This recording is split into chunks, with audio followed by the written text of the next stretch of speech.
click record.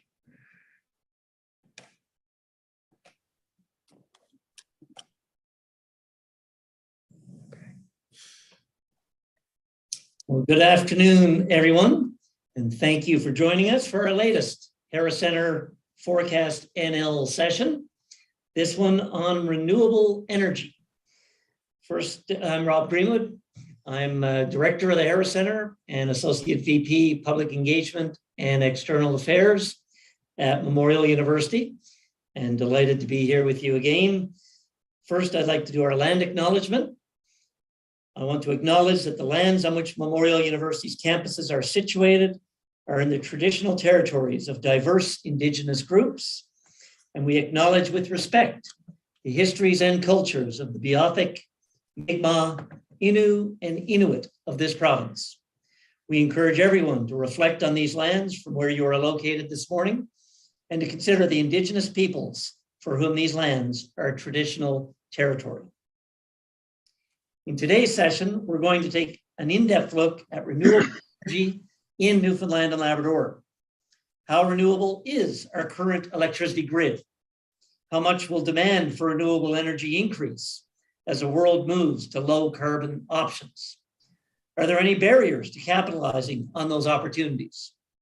We've invited some great panelists to join us today to help us figure out the answers to some of these questions.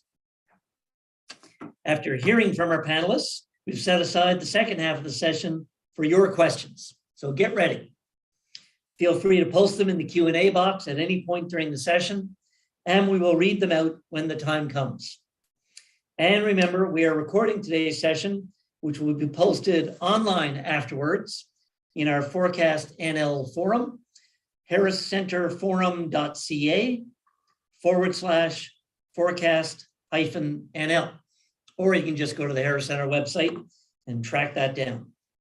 Please visit that website to view all of our past ForecastNL sessions and take part in the many active discussions taking place there. We have a really great citizens forum of 45 people from across Newfoundland and Labrador who committed to participate in this whole process from beginning to end. And so these sessions are for everybody, as is the online forum, so please join in. Now let's meet our panelists.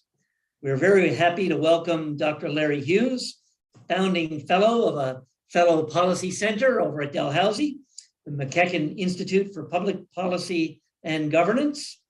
And Larry is a professor in the Department of Electrical and Computer Engineering at Dalhousie.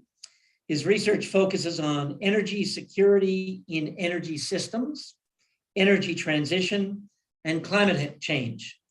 Dr. Hughes has published widely, both in academic journals and in the mainstream media, including the Globe and Mail, Chronicle Herald, and The Conversation. His research has influenced both corporate and government energy and climate policy in Nova Scotia. Hughes is joined by Amy Pellerin, a professional engineer who has been working in the renewable energy sector across Canada for over 10 years, with the majority of her time spent with Natural Forces, a privately owned renewable energy company with its head office in Halifax, Nova Scotia. As a current director of Canadian developments at Natural Forces, Amy manages the development, permitting, and consultation for Natural Forces scale solar, wind, and small and larger hydro projects. She has been instrumental in the successful deployment of 15 renewable energy projects. And last but certainly not least is that we're happy to be joined by Jennifer Williams, current CEO and president of Newfoundland and Labrador Hydro.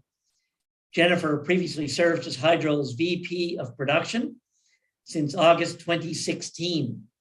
Jennifer, a Memorial University graduate with a Bachelor of Engineering, previously worked with both Newfoundland Power and the St. John's International Airport Authority. She is a member and former member of the Board of Directors of Professional Engineers and Geoscientists of Newfoundland and Labrador, PEG-NL. Jennifer was awarded the Fellow of Engineers Canada in 2016 and was elected as a Fellow to the Canadian Academy of Engineering in 2020. You can see we have a stellar cast for you, and welcome. Thank you all for joining us. Now we're going to dive right in. And round one of questions are on the energy system and kind of providing an overview. And Jennifer, let's start with a broad question for you. How green is our energy system? Tell us about Newfoundland and Labrador's energy profile. What do we use and for what? Thank you very much for the invitation to be here today, and I'm delighted to see so many folks in the community joining. We have a very green system as is, and we will have an even more green system once we conclude Holyrood's role from a generation perspective in the province. When that time comes, we'll be 98, 99% green. So really, I think we would be the envy of many, many jurisdictions. Both, regionally, I think, as well as, within the country and across the world. I think, one thing I will say is, it's come at quite a cost to get us there, but we see that going on in other jurisdictions as well. A lot of other jurisdictions are grappling with how do they transition to a much different, electricity supply mix. And so they also have these kinds of questions and debates ahead of them in their jurisdictions. How we use it obviously to power everything in our province. We're an essential service. I very much regard it as that. And the kind of energy that we have a lot of hydraulic, as a lot of folks would understand, a little bit of wind, and we have some gas turbines currently for our really for backup, essentially. And then as well, obviously, Holyrood is there and in place. And there's a future role for Holyrood from like a synchronous condensing perspective, and we're examining, is there a longer term role for Holyrood? But the current plan is that Holyrood will end its tenure once we're finished the full integration of the project. So that's where we are. We're a very green system, and we will be incredibly green. We have a small portion of on a percentage basis of diesel plants in our remote communities, our beautiful remote areas of the province. But as a total percentage, it'll be a small percentage in where we are going to be in the future. And with regards to those pieces, we're working with our planning to make some changes there long term as well. Thanks, Jennifer. Well, Larry, you've been studying energy systems for many years now, and you're not sitting next to Jennifer. So how does Newfoundland and Labrador measure up when it comes to renewable energy from your perspective? Jennifer talked about energy as electricity and the energy system in Newfoundland as being electricity. There's clearly more to Newfoundland and Labrador's energy system than simply electricity. Of course, it's primarily fuel oils. It's primarily refined petroleum products for heating people's buildings, people's homes, and so forth, and transportation and some industrial use.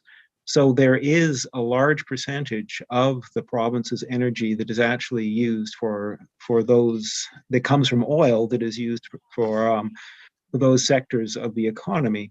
Consequently, the province, about almost 40% of the province's emissions are coming from transportation, as an example, and there's smaller emissions from the built environment, probably about almost 10%. So about half of the province's emissions, which wasn't really the question, but about half of the province's emissions are coming from non-renewable sources. With respect to the electricity system, I agree completely with Jennifer.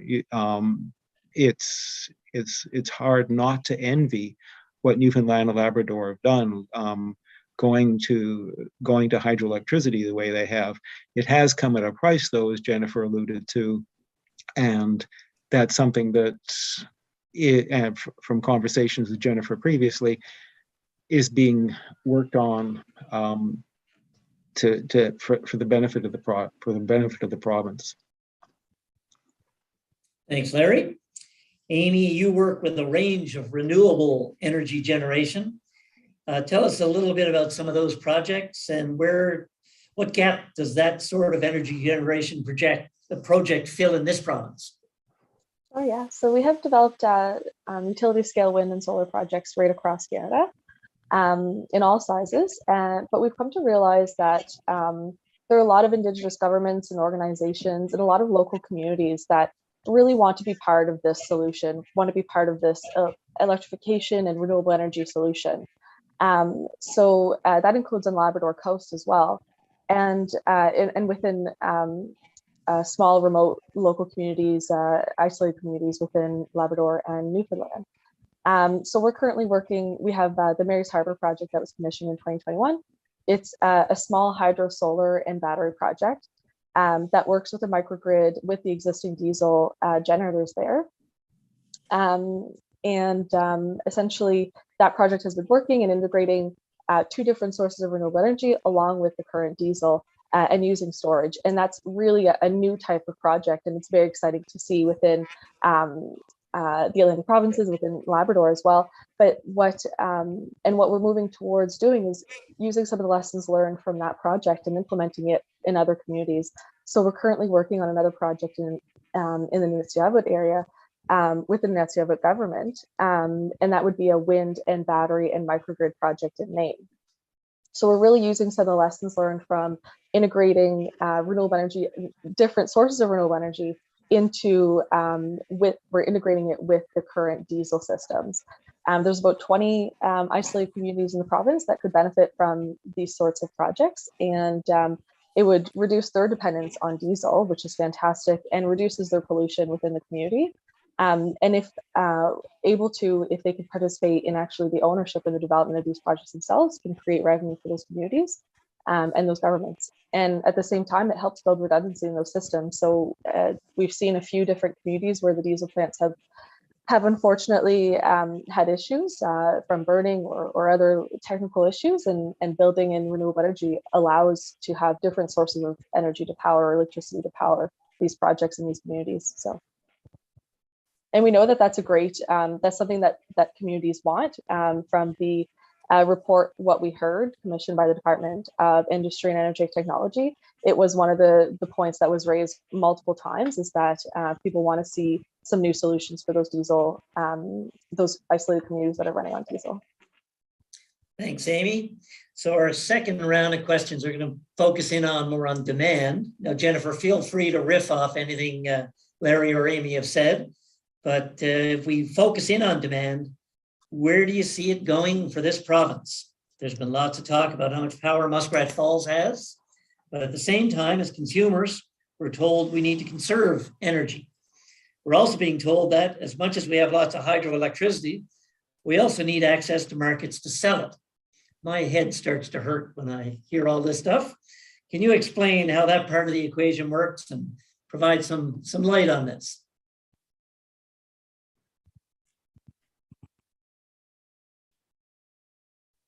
Can you hear me okay? Now we can, yep. Good, okay. We're in danger of me talking too much on these topics, so I am going to try to be brief, and I will certainly continue speaking more on it as the attendees would like. When Muskrat Falls comes online, we will be adequate for our current needs with regards to demand, and there's a difference in demand and energy that some proponents or some attendees will know.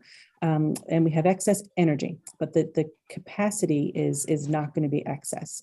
So the timing of when we can generate that excess energy is something that we're working on. So what that means from a opportunity here within the province perspective is we want to increase utilization of the excess energy that we have. It's great to do it if we have, for example, EVs, increased uptake, which we are seeing. The demand not only here locally, but across the world is really increasing. Larry mentioned, it's not just the existing base electricity system. A way for us to get at other renewable energy or to get at the energy issues in the province is to try to increase the electrification using our green energy. So that is an area that we want to use. But if we want to increase electrification, and for example, with fuel switching in homes, or with fuel switching of electric vehicles, we have to manage our demand. So as I mentioned, with Muskrat Falls, we won't have excess demand. So that's a really interesting problem that we're solving right now. And we have to understand, how do we increase utilization of electricity to help with climate goals, but also because it financially benefits rate mitigation. We have to be careful not to drive significant system demands from new system construction that we would have to do because demand has been driven. So historically, just to go back to the beginning of your point, and then I will be quiet, is you had talked about, we've been told to try to use less. In this jurisdiction, we would have sort of a conservation and conservation view that we would be taking. You'd see it on your TV news hour when you'd see, get an extra insulation, use different kind of light bulbs to use less energy. That was really initially from the perspective of using less fuel at Holyrood. Fuel at Holyrood is more costly. Obviously, there's a climate impact as well, but that was really the driver for that. Let's use less fuel at Holyrood. That means everyone's costs can be managed better. We're headed into a point now where Holyrood won't be used, and it's better to use more green electricity. It helps the unit rate, but it also helps. There's a conservation component. As you do conserve the kinds of programs, they do help with our capacity management too. So you're going to see a couple of things happen in the province. You're going to see us continue to look for conservation because it helps with our demand, but also we're going to try to use electricity as well off peak hours, and that kind of helps us with rate mitigation. So that is a bit of background there. I know it's a lot of, we could talk about this for weeks. So I thought I would leave it there for now. And then obviously Amy and Larry want to jump in on that. That's great. And plus when we get our Q&A, we'll see where the audience wants to go. Amy, you talked a fair bit already about some of the remote and Indigenous communities and opportunities there. What do you think demand looks like in those locations? Yeah, so currently that the demand for electricity and energy from renewable sources in those communities is not a huge or extensive. These are smaller communities, but it does make a difference when you can offset a percentage of that with renewable energy, because right now they're currently being run completely on diesel. But there's also demand in other areas too, such as new industry that might want to come in, such as hydrogen. That's big talk right now in industry, and maybe some of those processes and some of those there's opportunity there for increase in demand from those industries that could use different types of energy sources and offset their own costs for electricity by using renewable energy systems, because renewable energy system more so on the solar and wind side, because we know those are the lowest cost options for new electricity. And so we can see that there's an increased demand in some of those industries for wind and solar energy projects as well. Great, thank you. So Larry, going from the local to the global, from a global perspective, how do you see demand shifting for electricity in particular, but also for other renewable energy opportunities? Well, we'll be talking about this in the third round as well. But of course, there's the whole Ukraine issue that's going to be driving this, but somewhat more in a general sense, electricity is an amazing product in the respect that it can be used for just about everything and any other energy source can be used for. But there's and a good example, of course, as Jennifer was saying about lighting, about heating with heat pumps and so forth. Even baseboard heating if you must. But there are applications. The one application that really hasn't been tapped into is transportation. The easy ones, somewhat easy ones, have been tapped into. The other question you have to ask yourself is, well, where will the energy come from? It's one thing to say that we're going to have all this electricity. It's another thing to say, well, where will it come from? And again, Newfoundland and Labrador has their hydro. If we were talking about France, we'd be talking about French nuclear. And if we were talking about Germany, it would be relying on French nuclear and Scandinavian hydroelectricity, plus, of course, their own sources, plus Russian natural gas. So there's two sides to the demand equation, or the demand component. Other renewable sources, well, in many respects, we've addressed many of the renewable sources, the wind, although solar wasn't mentioned. Solar is another, and depending on the jurisdiction, it can be an excellent energy source. Wind and hydroelectricity, again, many of these things are location dependent. Thanks, Larry. And you did mention the R word as we go into our next final round before we go to the Q&A with Russia and, of course, the Ukraine crisis, plus other opportunities that are emerging. Every crisis and opportunity, we wish we didn't have to get them this way. So on all that, it's very front of mind. How has the current crisis in Ukraine shifted things? A minute to answer this, right? It's clearly been, it's going to be a huge shift in, well, it already is a huge shift by the sanctions put on Russia, and we're seeing this with the price of liquid fuels for both home heating, and transportation. That's clearly hurting a lot of people. The question is, how will we address this? And the answer, for example, Federal Minister Wilkinson was saying yesterday that Canadian natural gas could make a difference for Europe. Well, the problem with that type of idea is that how do you get the natural gas there? Yes, you can say LNG, but then you have to get the natural gas from Western Canada, or Eastern Canada for that matter, to a facility where the liquefied natural gas can be produced. And an example, of course, is the proposal at Placenta Bay in Newfoundland that could be a source of LNG for Europe. Thanks, Larry. Jennifer, what do you see as the opportunities for Newfoundland and Labrador as the world wrestles with the crisis, while also trying to shift to a low carbon economy? Yes, I echo, I mean, it's terrible that this is how we have to, sort of evolve thinking or accelerate thinking, that this is what this situation has presented. But, when it comes to, I think the ideas that were already being looked at here in this province with regards to global sources, we have undeveloped energy here. We have a ton of wind. Everyone knows that. I mean, they painfully know that when they're walking around outside pretty much any day. But we do have undeveloped hydro as well.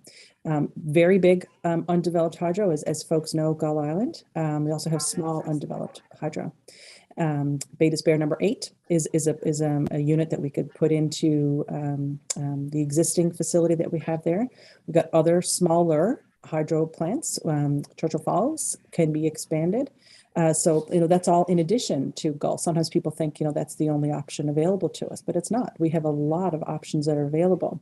So, if it made sense as we electrify, so kind of, I think, the opportunities for us as a province, we are going to need more resources at the right time, because there's just going to be normal growth. There's some places in the province that are really accelerating what's going on with them economically. So we would have to have additional resources to serve those.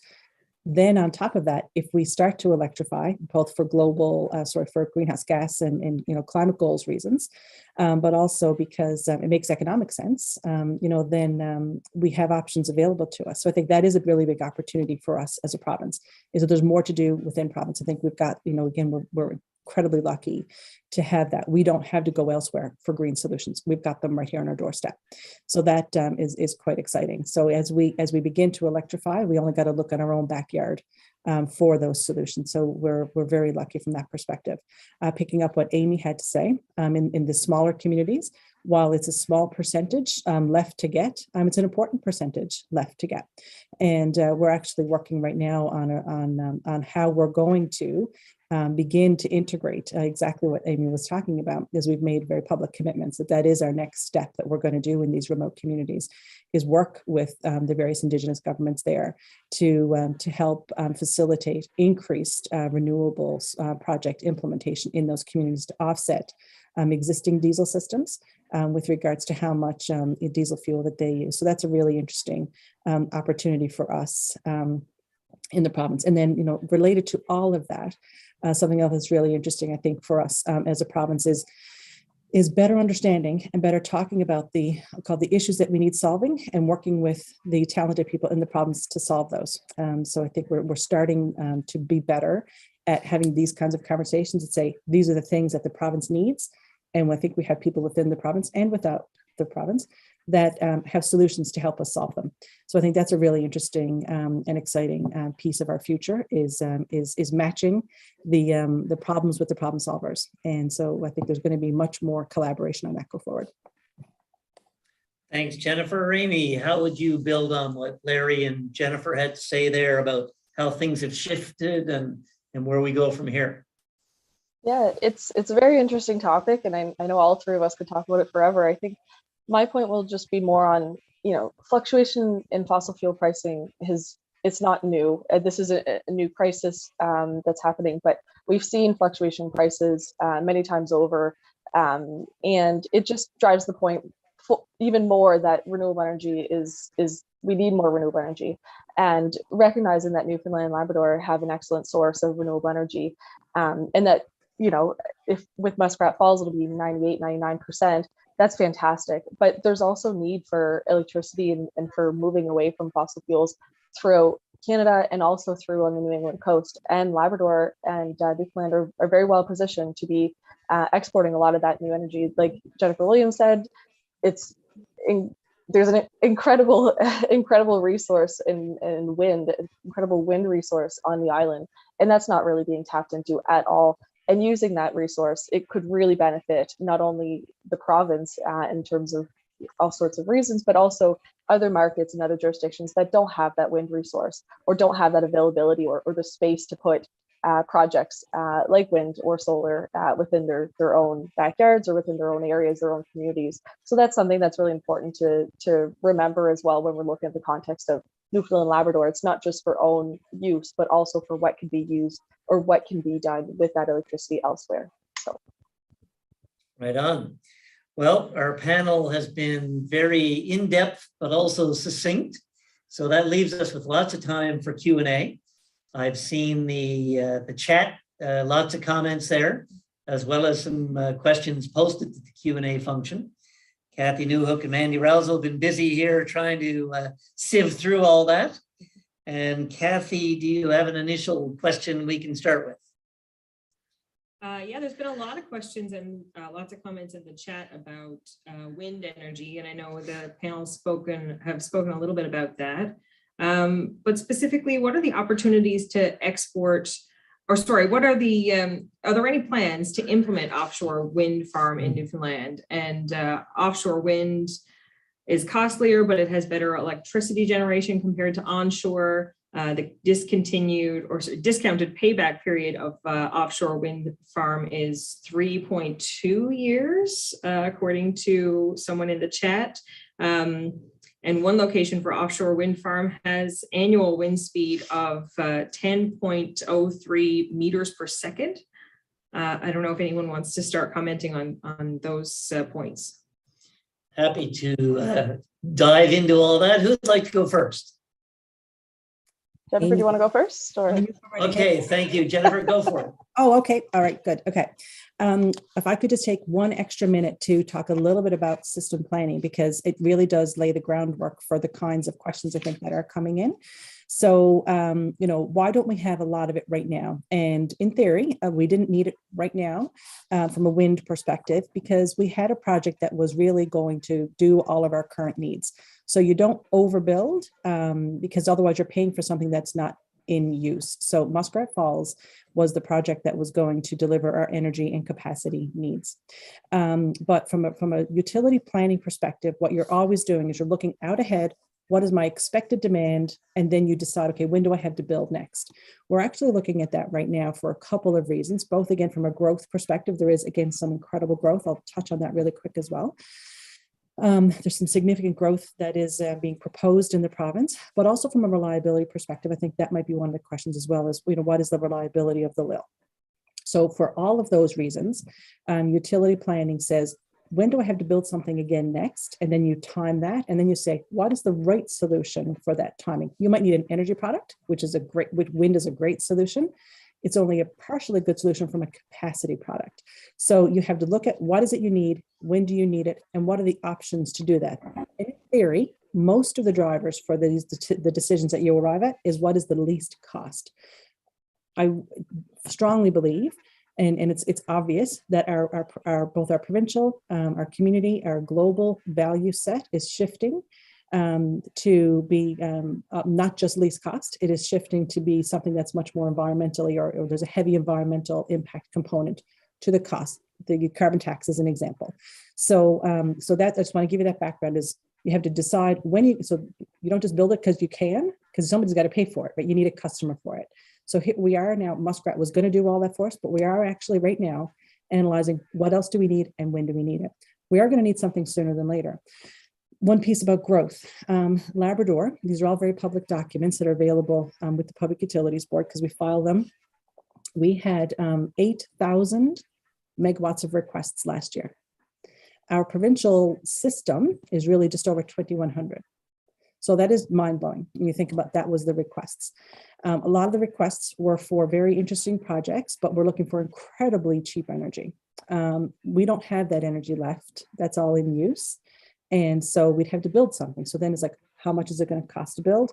And then when you tell proponents this is the cost, then they're thinking, oh, that's probably a little outside of my price tag, and I'm going to check elsewhere. So we're now considering almost 2,000 megawatts of requests. So think about that for a minute. That's almost double what we currently have.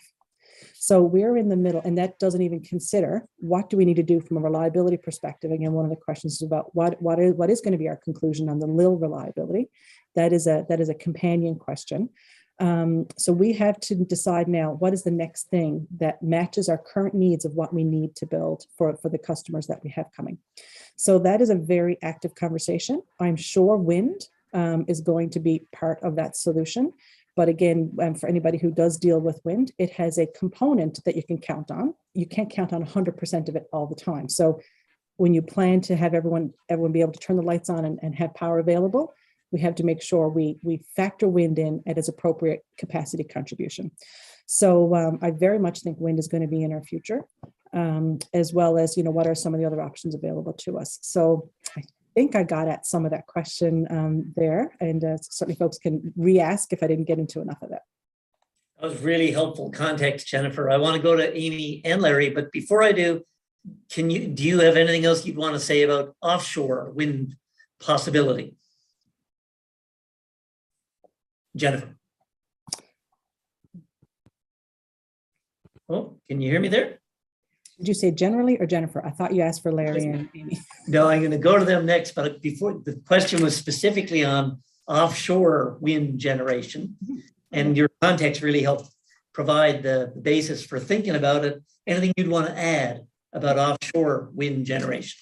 Yeah, I mean, there's a lot of interest in offshore wind, a lot of interest. I think what we're now able to do is to look at other jurisdictions and their experience to inform our decision making.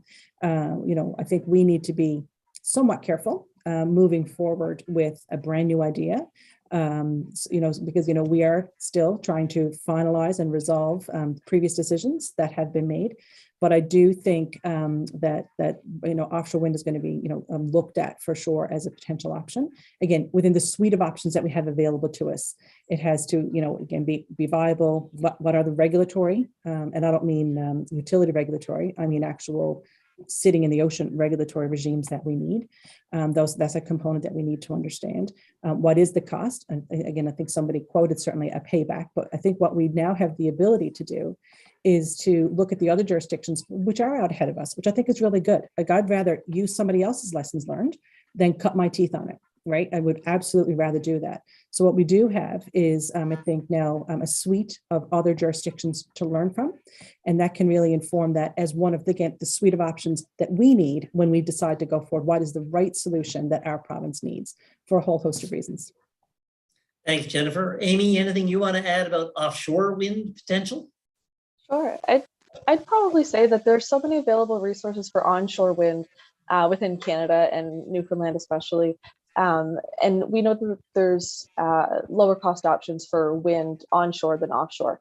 That I think part of the comment originally in the question was that the wind resource offshore is a lot less.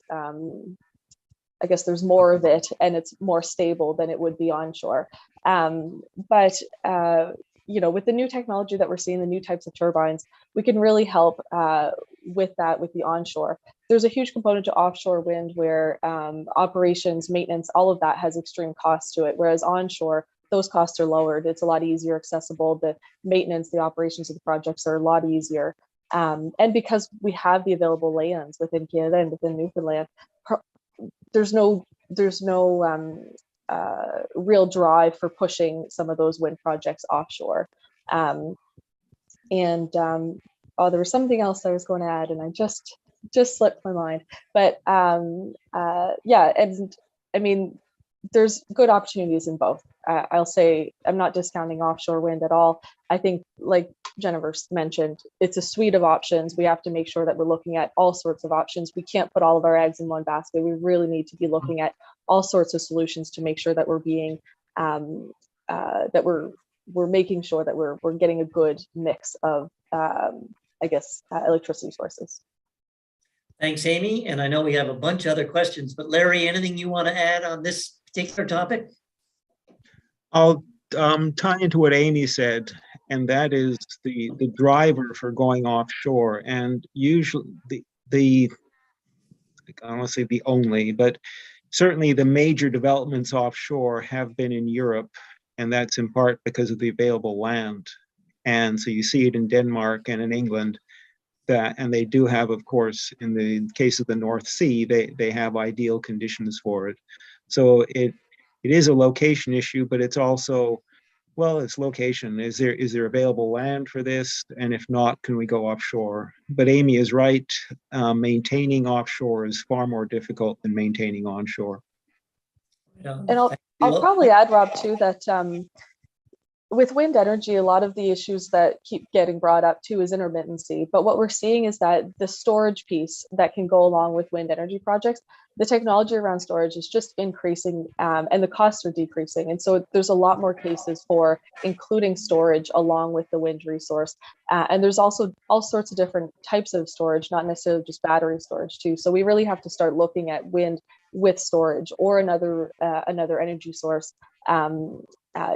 Solar and wind and solar are quite compatible. Wind is great in the winter. It's fantastic in the evening and in the mornings. And solar is really great during the day. And so we really have to start balancing our renewable energy sources all together. And like I mentioned before, just creating a good energy mix as opposed to just looking for one solution. And is that storage at the scale, maybe Jennifer, quickly, that system wide? I would imagine in small scale remote, those changes are enough to make a difference. Is it enough to make up for the intermittent? Because I see lots of chat about the intermittence question. Jennifer, speak to that quickly. Yeah, I mean, I think it sometimes depends on your risk tolerance, right? So, what risk are we willing to tolerate? When I do believe that storage is in our future. We need to walk into it as opposed to run into it. And I think in some of the remote communities is a great idea. Again, learning from other jurisdictions is what we have to do. When I think about, I was listening to a podcast, I can't remember now, it was a couple of months ago, and it was some folks down in California who were talking about the duration of storage. So I'd be happy for Amy to educate me here. And I think they were calling it, in their words, I think it's still fairly early, but in their words, it was long duration, and it was 2 or 3 days of storage. And if I'm in a remote community in Labrador, 2 or 3 days of storage doesn't feel like a lot to me when, when people are in Labrador and there's weeks go by and you can't fly a technician into a community because of weather patterns. So, I think we walk into this, we don't run into these opportunities. And I like how Amy characterized it. We shouldn't put all our eggs in one basket. I think we begin to explore these and begin to test them out in our system, but heavily rely on the experience in other jurisdictions that are starting some of this. And again, if I think about, we're not starting from zero. Like we're like a mile away from the finish line, right? So a lot of other jurisdictions that are trying all of these things that look so interesting, and I want a piece of that pie, they're way behind us, right? So I'm not saying I don't think we should do this. I just don't think we should feel as frantic as probably some other jurisdictions are. So we need to I think we have the luxury to be a little more thoughtful on what solutions we do implement. And we can be a little more thoughtful on stealing their lessons learned. And I think it's incumbent and prudent and responsible of us to make sure that we are really thoughtful because we are so far ahead of everybody else. Okay, I think Kathy, you have lots of other questions. What's up next? A question about the transmission between Labrador and Newfoundland and the reliability. And you touched on this a little bit just now in terms of reliability in general. But how does this, how does the increased risk in blackouts rely on that transmission from Muskrat instead of Holyrood? Or does it increase the risk of blackouts to rely on that transmission from Muskrat instead of Holyrood? Seems like a Jennifer question. We'll let others jump in if they want, but Jennifer, you go first. Yes, so that is a very active question, and all of this is being done quite publicly with the regulator, with very public filings that we file, and it's been going on quite openly since 2018, where we it kind of goes back to, again, the system planning. What does the system actually need from a resource perspective? And so now what we actually have, because we're in early 2022, we have several years of operation of the LIL. The LIL has been operating, not in its final format, but it has been operating. Plus, it's been through some harsh winters. So we have information now available to us that can make us decide how much do we want to say, yes, it's an incredibly reliable line, or it's something different, and what are we going to do with that information? And so we're working with the regulator and all the interveners to examine that together. And then, through that, we'll make a recommendation if we should do something else in this province from another source perspective to help with that. I know that there's definitely been folks in the community who've thought, it was always the case, we should have something here on the island. The work will bring us to a conclusion there, I think, hopefully later this year. So we're examining the role of the LIL and how reliable is it actually going to be. Holyrood will not be shut down until we know what we're going to do there. And, does Holyrood have a longer future? Does Holyrood stay in place until we build something else? Are we okay with the reliability of the LIL as is? So these are the things that we're looking at now. And again, it's not just us. We're working really hard to gather the input from the interveners and those, and they have excellent consultants themselves that, question us on our logic. So all of that is being done very much in front of the regulator now. We'll know more about that later this year. Obviously, reliability is, our legislation is safe, reliable, least cost. It doesn't currently have anything about, I'll call it sustainability or from an environmental lens, but so we have to, and it's just, it's a no-brainer. You have to be concerned about the reliability of any of our systems. So, so that's very much, what we're looking at is what can indeed we should count on with regards to the LIL. Thanks, Jennifer. And again, we have loads more questions, but Amy or Larry, anything you'd want to add to this one? Okay, what's up next? Well, I have one to read. Newfoundland and Labrador has lots of opportunities, but only so much demand from within the province. The sweet spot is being able to sell it. Other places need renewables. We have them. How can we get it to market? What barriers? Hydrogen? Question mark. LNG? Question mark. Let's let Larry go first on this one.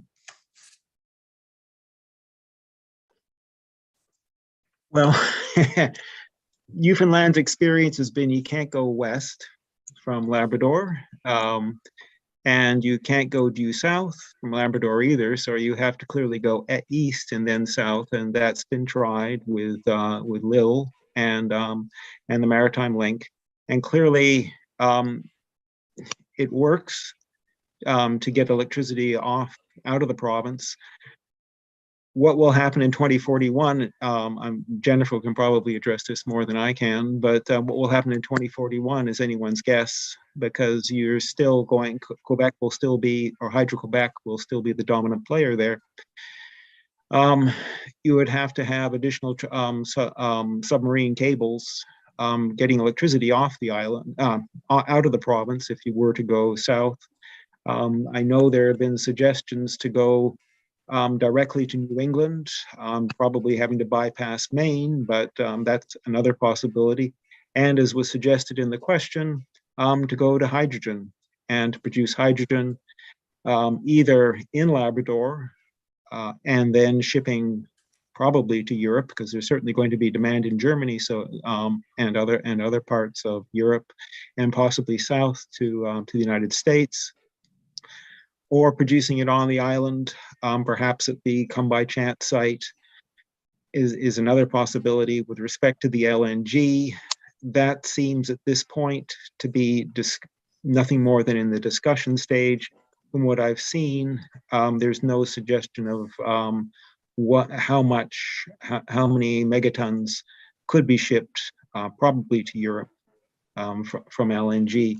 But clearly there are opportunities, but the difficulty is getting it out of the province. Thanks, Larry. Amy, I'll let you go next, and then Jennifer can go clean up. I'll actually probably, I'm curious to see what Jennifer has to say, so I'll let her go first. Yeah. Okay, Jennifer, you've talked about this stuff before.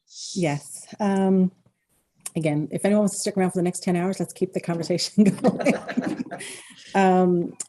When it comes to what should we do, I think, as a province with regards to sale of energy, I think in provinces, first and foremost, the best thing to do. It's the excess that we want to sell. Or if somebody wants to come in, set up shop and pay for what the cost is of that power production for whatever they want to generate. For example, is it hydrogen? Then that's great too. So I think we have several ways for us to be dealing with sale of energy, excess energy. How do we get it out? When I think about, I drive an electric vehicle. So when I plug my car in at night, you're getting 12, 13, 14 cents from a kilowatt hour from me. That's not what the market is giving from an energy price perspective, right? So it's really important that where it makes sense, and as going back to my beginning comments, it doesn't drive new construction, new demand. There's going to be new demand coming. So I can't tell you, and please don't say, oh, well, I heard you say, if we go all electric vehicles, we're not going to build demand. We're going to have to build it eventually. But if we can increase utilization of electricity here in the province, that's a good thing. It increases revenue. There's an impact, obviously, then on other ways, I'll call the other side of the ledger from a provincial perspective. So that all has to be worked and understood. So, but I do think we really need to find what is the right economic solution for increasing use of the existing electricity that we have, the excess that we have, and then deciding, okay, and if we want to then partner with folks outside the province, what does that economically look like? And it has to be, again, we can't just do it just because we've got it. You've got to have the customer. I've had folks come into me and say, hey, I'd like to build this. And then my question is, who's your customer, right? Because, they might think they can just kind of generate right into our system and we're a willing customer. But if we're already okay, or if it doesn't match the need that we have, that's actually a bad economic decision for the province. So just because you can build it doesn't mean that you should. So, we have to say, who are our customers? So our customers are domestic and our customers are out of province. And I think, really sadly, again, but what's going on overseas, Larry touched on it earlier. I think the hydrogen question, is changing. It's literally changing, by the hours. I'm sure everyone has been watching everything going on overseas. It's horrible. But, when you're looking at also the lens of the kinds of things that some of the European governments are talking about, I do think things are changing. So those external customers that we have the ability to serve, because I think we also have more than we'll ever need, probably. I'm not looking at 50 years. I'm not looking at 100 years. We've got more than we need now. We need to keep some for us too. We have to make sure we can solve our own problems as our systems grow, as I already talked to you, how much growth we have going on. But we have more than we need now. So if people are willing to come here and take that excess, I think that's a good thing. And we need to find what is that right economic one. But also driving the increasing the use here in the province is a really good economic decision as well. Jennifer, there's several items in the chat, and Larry mentioned the challenge of going west or south. Anything you can say about Atlantic Loop and how that could relate to this? Mm-hmm. Yeah, I think there's been some discussions on Atlantic Loop. I think there'll be some more on that publicly, so I don't want to go too far into it. I'd like to keep my job. So I think that there is work. Oh, am I gone? No, you're good. Oh, okay, sorry. I think that there is going to be some efforts there. When I know I mentioned a couple of times, we can almost see the finish line with regards to our own needs. Other jurisdictions are not there. Can and will we have a role, regionally? That would be great. And I think there'll be more to come on that Atlantic Loop. So again, I don't want to get too far ahead of myself, but, again, I think these discussions are, other regions, every year they ticks by closer to 2035 or 2030 or 2050. increases the need and the urgency to make those decisions. So, so I think we are going to have a role, whatever that looks like. I think there's more to come on that. Great. I might be having some internet challenges on my end, but I think you're probably okay. What's lined up next question, Kathy? Rob, can I just add to that a little bit? Sure thing. Sure. So I think Jennifer has mentioned this before. There is demand for new power, for new electricity, whether it's from new industry looking to build within Labrador or Newfoundland, but there's also demand in other jurisdictions. And I guess there's two things. One, the resource is there in Labrador and it's there in Newfoundland. The wind resource, there's a ton of it. I saw someone in the chat say probably the best wind resource in all of Canada, and I don't doubt it. I mean, it's fantastic wind resource. Two challenges to getting it off the island or getting it away from Labrador is, and Larry mentioned this, transmission lines, but those can be solved. We've built transmission lines, we've built subsea cables, and we know that the desire for electricity is there in New England, if that's the case, or to other provinces within Canada. And those are solvable. We've done that before. It's not new. We can do it again. The other issue there is policy and regulation. So we need to really work on including creating policy and regulations that allows independent power producers. We're not saying that the big utility companies need to build these for export, but there are certainly a lot of independent power producers that are really keen to develop projects within Newfoundland or in Labrador. And that's something that really needs to be addressed, is creating policy and regulation that allows for those types of developments. It allows for independent power producers to take the risk on themselves to create energy projects that can be create electricity and sell it to other markets. So that's something that we really need to think about, and I think needs to be talked about a little bit more. So. Thanks, Amy. We've turned off my camera with our connection challenges, but we are here. Next question, Kathy. Rob, if I may, I'll just mention from the Nova Scotian point of view with respect to the Atlantic Loop, it's not hinging on the maritime. It's not hinging on the maritime link. It's hinging on it's hinging on Hydro-Quebec. And Hydro-Quebec essentially is playing hardball. Not essentially, it is playing hardball right now, as is the federal government, because Dominique LeBlanc, a month or so ago, said the federal government would not foot the bill, the $5 billion bill for the Atlantic Loop going into Nova Scotia. Great, thank you. And I do see some people putting their hand up, but please do put your question in the Q&A or in the chat. Kathy, we have another question. Yeah, we've got another question there. My understanding is that if someone wanted to produce renewable energy, the legislation and associated regulations don't allow for such development unless on a private property. How can we as individuals contribute to influencing change in this area to encourage development, remove red tape for investors in renewables, et cetera? Jennifer, can you clarify on that one? Sure. I can say this. I think that concern is heard loud and clear. And it picks up, I think, on what Amy had to say. And like I said, I've had conversations with folks, and we need to understand who is the customer. So I think that now is the time that there's it's an interesting time to be part of that conversation, because maybe there is going to be some room on that. When I think about what do we need from a supply here? Are things overseas going to change the perspectives on that? I think that the message is being heard loud and clear as is. Thanks, Jennifer. Amy or Larry, anything different to add on that one? And we can go to our next question. Sure.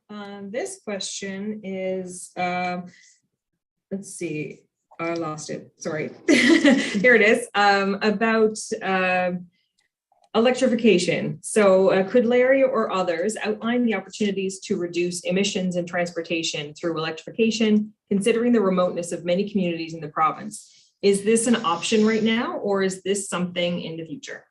Larry, you were mentioned in dispatches, so you want to go first? it's and it happens in Nova Scotia, and I can relate to this. It's easy to say we can all go to electric vehicles. The first overarching problem is ignoring the electricity for the moment is the cost of the vehicle, and vehicles are expensive at this time, and you may have subsidies in place to help people, but typically the people who benefit from the subsidies are those that are well off. In fact, most people in the United States, excuse me, most people who buy electric vehicles in the United States earn over $100,000 a year. The next problem is, of course, getting a reliable supply to people. It will clearly be far easier in cities, such as St. John, than it